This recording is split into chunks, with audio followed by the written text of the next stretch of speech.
So the first thing that I wanted to talk about is the what I call the three layers of creating permission for people to thrive. So the title of this is about permission, is called Permission to Thrive for a reason. And I talk about this a lot in my work, is how we have to create permission at three different levels. So the first is the organizational level, or the C suite. So this is where you have to really look at what kind of communication and behaviors are coming from your leadership. When a CEO makes an announcement or addresses the whole organization, what is the style of that person? Do they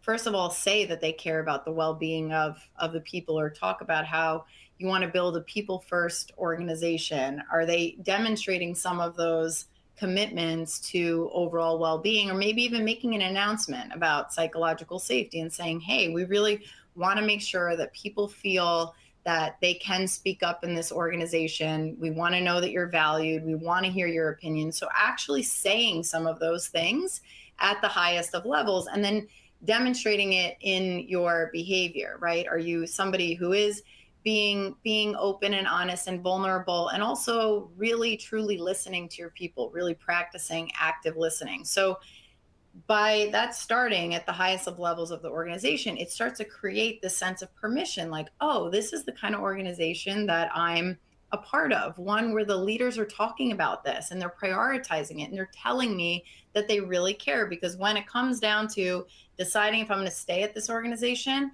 that plays a big role in an employee's mind, of like getting a sense of where does the leadership stand on this issue.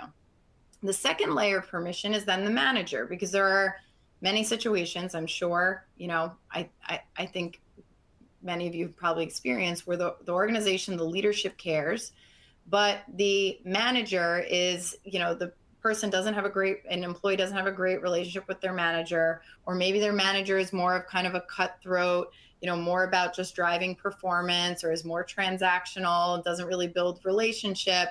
And then the permission stops there with the manager, even if it exists at the senior, at the highest of levels.